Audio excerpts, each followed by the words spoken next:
Today I'm bringing you a story about a man named Ricky Curry. Ricky Curry was born and raised in Ranson, West Virginia. He was born into a small, poor family that grew up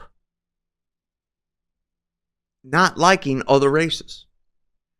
Ricky's dad drilled it in his head to be racist at a young age. So Ricky didn't care for anybody that didn't look like him, which is sad in today's world. But growing up, Ricky had a dog, a yellow lab. And him and that dog went everywhere together. Him and that dog were tight. That was his favorite animal, his best pet. He grew up and became a teenager and started scrapping. Around my city, they have it's not a job where you get paid taxes, but it's a job where you can make money hauling scrap metal. And a lot of people do it. Ricky was raised up being a scrap metal hauler. And that's the only way he made any money, him and his dog. So when Ricky was a teenager, his dog passed away. And right then and there, Ricky vowed he would never love another living creature in his life. Ricky started dating a woman named Lynn Curry. Him and Lori dated back and forth. His mom, Ricky lived with his mom. His mom didn't like Lori. She knew Lori was in an interracial relationship before she met her son. Ricky didn't know this. Ricky's mom knew, but she chose to keep it from Ricky. Ricky had an isolated personality. He liked to stay to himself with just his dog. He wasn't raised up around a lot of other kids. Ricky didn't go to school.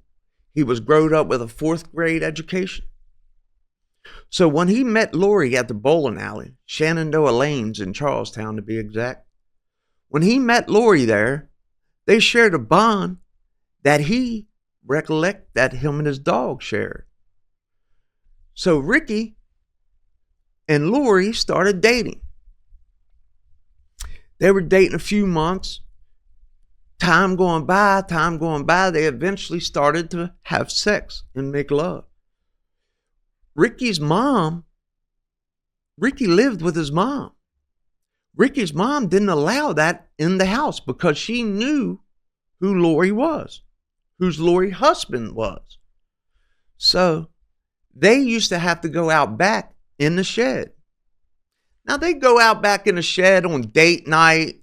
They spent all their time there because Lori wasn't so much allowed in the house, but when she did come in the house, Ricky's mom just totally disrespected her in little subtle ways, not outlandish. So every day they spent, Lori would come over and she would go to the shed. Ricky had some neighbors. Their names were Roger Weatherholtz, his wife, and they had a son named Little Raj. Little Raj had 2 friends, one named Joey, one named Steve. Joey and Steve used to come over to Little Raj's house and ride a dirt bike. Now, Little Roger's house is here. Ricky's is here. The backyard was not separated. So when you walked out back, it was a big yard, but it was for both houses. Joey and Steve used to come over to Little Roger's all the time to ride the dirt bike, as I said.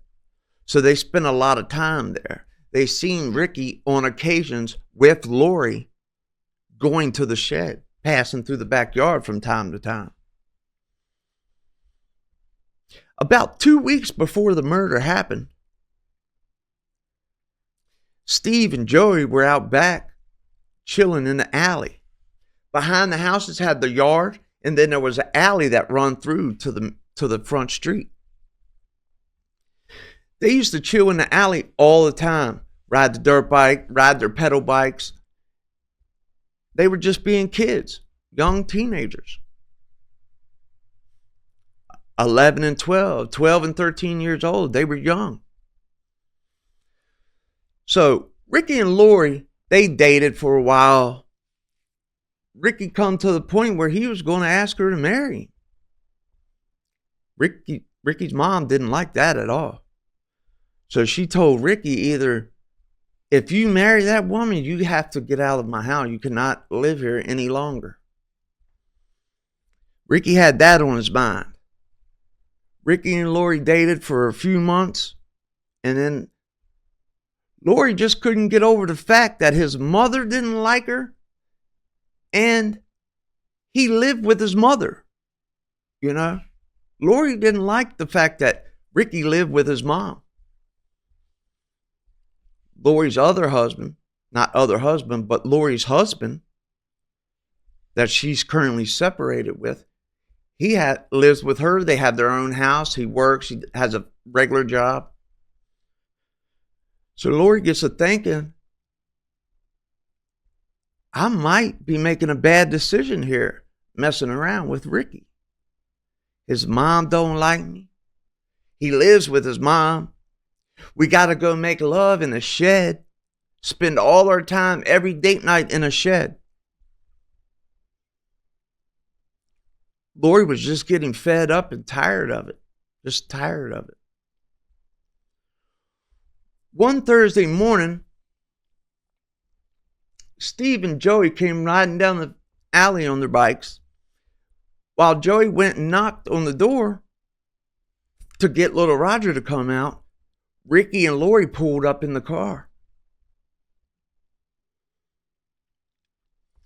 Joey and I were walking back to the alley from knocking on little Roger's house. We hear Ricky and Lori arguing. Steve and Joey turn around, see Ricky like this, getting ready to smack Lori. See, Lori was trying to go back to her husband, and Ricky didn't want that to happen.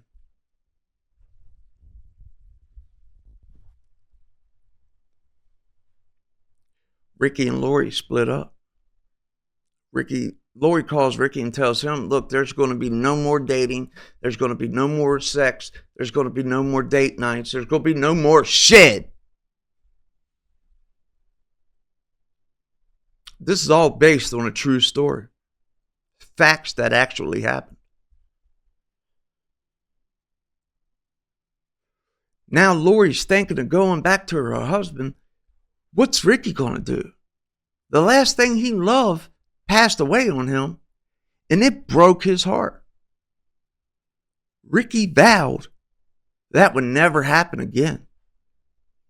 Whole time Ricky's thinking, I got to get back at her. Whole time she's thinking, I need to get out away from him. Ricky calls one night and tells Lori, I don't know how he got her to come there, but Lori came for one last date night, one last hurrah with Ricky. And she said when she gets to the shed, she's going to tell Ricky that they're through. Can't be no more. Ricky's not going to like that. Not at all. See, Ricky's got a temper. He's got a temper he never addressed. He's got rage inside he never addressed. He's got hate inside he never addressed. But tonight, Ricky's going to address that anger. He's going to lose faults with that anger, and that anger is going to get the best of him tonight. September 6th, 1998. Lori gets off work. She goes home. She gets a call from Ricky. I don't know how he did it, but he got her to come over there for one last time. He's sitting on the front porch biting his nails as Lori pulled up the drive. This all happened 106 East 11th Avenue, Ranson, West Virginia.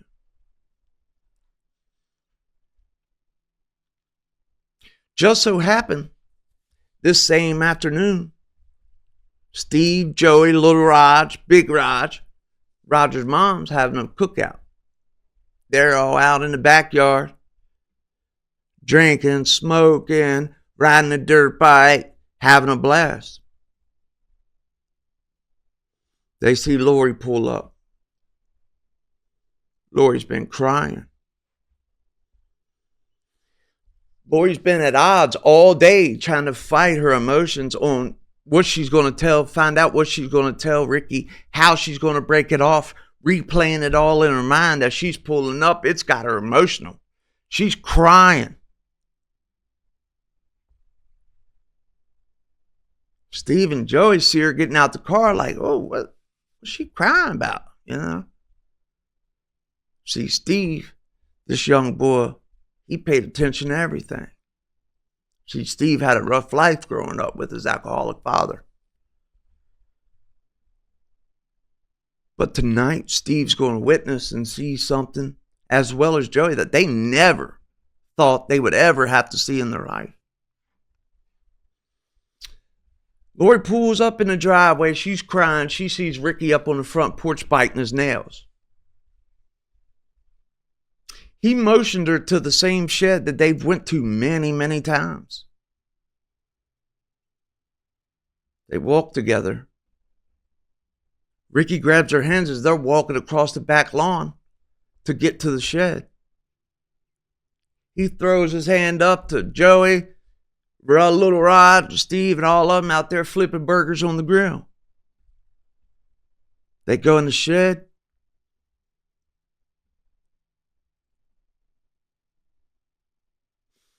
"30 minutes later, hear a gunshot. At the time, they didn't know it was gunshots because the music was playing, the burgers were cooking on the grill, everybody was talking. It was just another day. A loud bang pops out. Everyone's looking, not knowing what it was. Ricky comes blasting out the shed door. Smoke's coming out the top. A little bit of smoke. Like, dang, Ricky, what you doing over there, boy? He's like, yeah, some fireworks. Let off some fireworks in there by accident. Oh, snap, you got some more of those, man. Throw it over. Let us have a couple of them. I'm about to go get some more. I'll be right back, says Ricky. Whole time, I'm thinking it's 20 minutes, 30 minutes, 40 minutes later. Steve looks at Joey like, he ain't coming back with them fireworks, folk. He not coming back.